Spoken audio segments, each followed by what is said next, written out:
Morning मेरे प्यारे बच्चों। आज हम लोग अनेक शब्दों के लिए एक शब्द पढ़ेंगे। क्या पढ़ेंगे? अनेक शब्दों के लिए एक शब्द। ठीक है, चलिए पढ़ते हैं।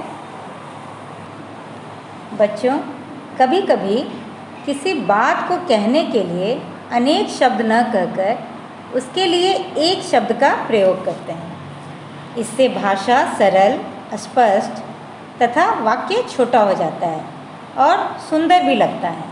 जैसे ये देखिए उदाहरण दिए हैं, जैसे संभव एक लड़का का नाम है। चित्र बनाता है, तो चित्र बनाता है यहाँ अनेक शब्द है। असंभव चित्रकार है, चित्रकार एक शब्द हुआ।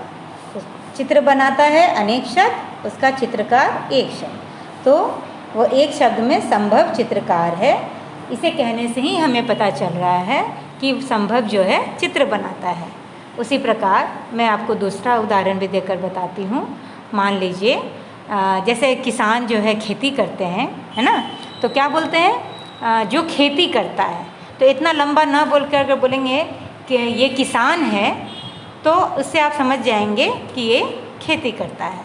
ठीक है, तो इस तरह से हम लोग एक शब्द को जो है इसलिए प्रयोग करते हैं ताकि भाषा जो है वो सरल, स्पष्ट और छोटा भी हो और सुंदर भी हो। तो चलिए आइए पढ़ते हैं एक शब्द। यहाँ पर मैंने कुछ एक शब्द दिए हैं आप लोगों को। सबसे पहला है जो कभी न मरे, अमर। जो कभी नहीं मरता उसे हम क्या कहते हैं? अमर। दूध बेचने वाला, तो दूध बेचने वाला क्या होगा? ये देख लीजिए, यहाँ पे दूध लिखा हुआ है, तो इसे हम दूध लिख करके वाला सिर्फ लगाएंगे तो दूध वाला। आप लोग सेंटेंस पे ध्यान देंगे, वाक्य पर ध्यान देंगे, उसके बाद ही एक शब्द लिखेंगे। जिसमें रस हो, मतलब जो रस से भरा होता है। सरस मतलब रस से भरा हुआ। ठीक है, तो रस दिया है, आगे में स लगा दिए तो सरस। जल में रहने वाला, ये देखिए यहाँ पे जल है, तो जल में रहने वाला जलचर।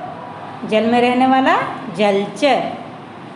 दूसरे देश में रहने वाला, तो जो दूसरे देश में रहते हैं उन्हें हम क्या कहते हैं? विदेशी।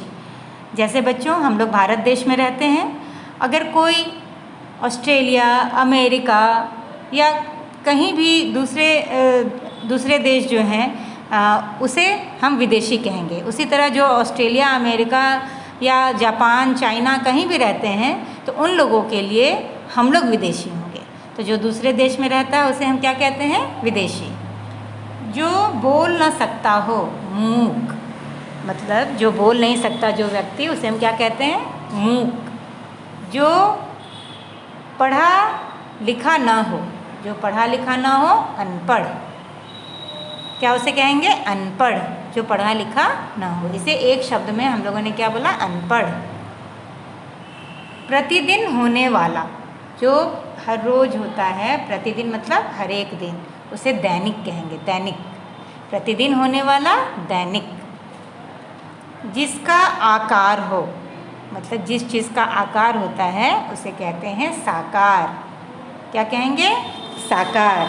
यहाँ पे देखिए आकार लिखा है ना, तो यहाँ इसे बोलेंगे साकार, जिसका आकार हो।